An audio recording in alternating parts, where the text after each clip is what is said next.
চাঁদপুরের কচুয়া উপজেলা যুদ্ধকালীন কমান্ডার বীর মুক্তিযোদ্ধা ও উপজেলার ঐতিহ্যবাহী পালাখাল সালেহিয়া আলিম মাদ্রাসার গভর্নিং বডির কয়েকবারের সাবেক সভাপতি বীর মুক্তিযোদ্ধা আব্দুর রশিদ পাঠানের ৭৩তম জন্মবার্ষিকী উপলক্ষে দোয়া ও মিলাদ মাহফিল অনুষ্ঠিত হয়েছে।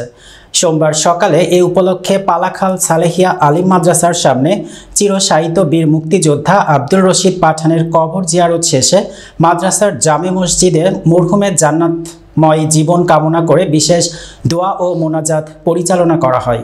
এ সময় মাদ্রাসার অধ্যক্ষ মুফতি আব্দুল রাজ্জাক আনোয়ারি, উপাধ্যক্ষ মোহাম্মদ সাদিকুর রহমান, আরবি প্রভাষক আব্দুল কুদ্দুস খান, সহকারী অধ্যাপক মোহাম্মদ হোসেন খান, মইনুল হাসান, আরবি প্রভাষক মোহাম্মদ নিয়ামত উল্লাহ, সহকারী মৌলভী মোহাম্মদ শরীফ হোসেন, হাফেজ ফজলুর রহমান সহ মাদ্রাসার শিক্ষক, শিক্ষার্থী ও অভিভাবক সহ আরও অনেকে উপস্থিত ছিলেন।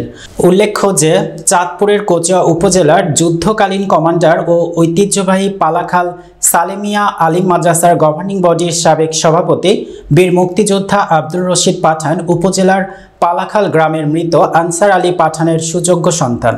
তিনি ১৯৭১ সালে জীবন বাজি রেখে রণাঙ্গনের বীর মুক্তিযুদ্ধে অংশগ্রহণ করেন। তিনি পালাখাল সালেহিয়া আলিম মাদ্রাসার গভর্নিং বডির সভাপতি ও নারায়ণগঞ্জ সহ চাঁদপুর জেলা সমিতির সভাপতি সহ বিভিন্ন সামাজিক সংগঠনের সাথে সুনামের সাথে জড়িত ছিলেন। সাদা মনের মানুষ হিসেবে পরিচিত বীর মুক্তিযোদ্ধা আব্দুর রশিদ পাঠান ১৯৫২ সালের ৩০ জুন জন্মগ্রহণ করেন এবং ২০২৩ সালের ২৩ অক্টোবর জীবনের মায়া ত্যাগ করে পরপারে চলে গেছেন।